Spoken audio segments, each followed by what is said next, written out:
Hello again. I'm Paul, and I'm a professional voiceover person who started his career in the Netherlands when he was 17 years young. And at age 60, I am calling it quits. I am done talking for hours on end. I am done sitting in front of this computer, editing my recordings into the wee hours of the night, bending over backwards for clients who don't give a you know what. Clients you have to chase before they send you a check. They always want the finished product yesterday and get all upset when you politely ask them, beg them about payment after the agreed upon 60 days have passed. 60 days, mind you. Yes, I am the bad guy for wanting the money I earned to be in the bank in full on time. I'm the bad guy, right? But that's not the main reason I'm quitting the business. One of the most important factors why I am leaving voiceovers has nothing to do with others and everything to do with me, myself, yours truly. It has to do with my instrument, my voice. Yes, my voice. Just like a pianist is nothing without a piano, a voiceover, yes, I do have sound effects. A voiceover is nothing without strong and healthy vocal folds. Now, a pianist can always buy a new instrument, but a vocalist can't trade his voice in for something different. And when I say his voice, I don't mean to exclude anyone. I heard what you were thinking. He said his voice. He's excluding me. No, remember, this is about my experience, and I happen to be male in case you didn't notice. It's about me. This is all about me, in fact. If you want to know if a voiceover career, let's talk about you, okay, for a change. If you want to know if a voiceover career is for you, pick one of your favorite books. Let's say this one here.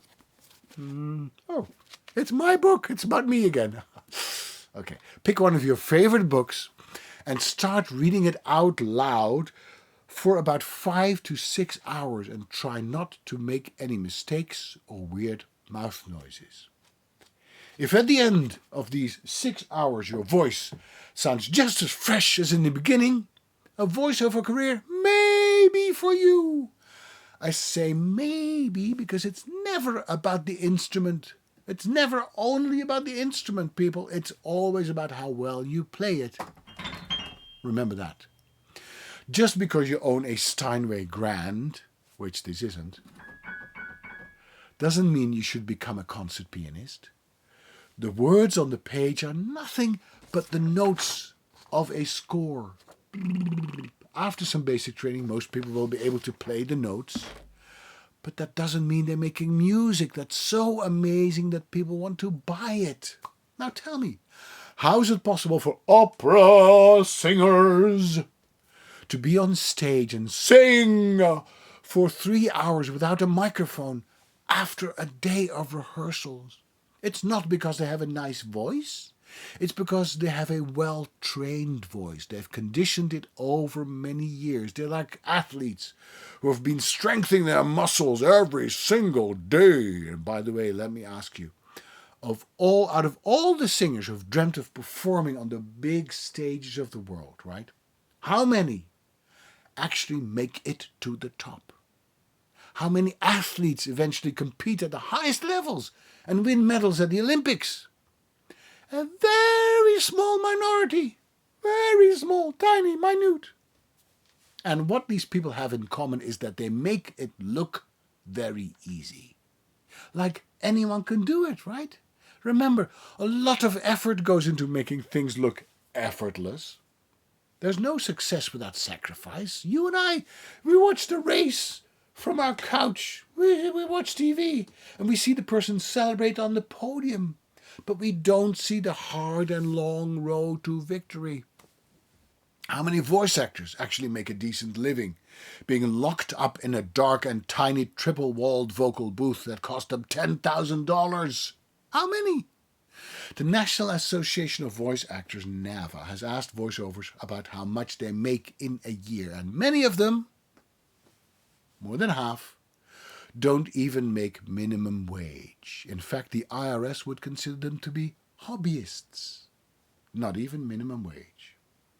Even with all my experience and a long list of impressive clients, there have been months during which my wife's income has kept our family afloat. I'm not afraid to admit it.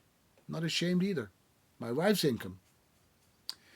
Here's a secret no one will tell you. The best paid voice actors you hear in Disney movies and on the Cartoon Network are usually not professional voiceovers, but actors you see on stage or screen. Or they're stand-up comedians, people like Steve Carell or Jack Black, Wanda Sykes. They know the difference between delivering a line and reading a bit of text. And when you see me do this, I'm trying to move along my teleprompter, which gets stuck sometimes, but that's a different story. So they know the difference between delivering a line and reading a text, reading a script. And the celebrities are the ones that sell the tickets, right? Not the voiceovers like me. Anyway, in part 5 of this series, yes, part 5 is coming, I will reveal how my health has done a number on my career as a working voice actor. So I hope I'll stay... Man, I can't even say that anymore. I hope you will stay tuned for that, okay? Take care.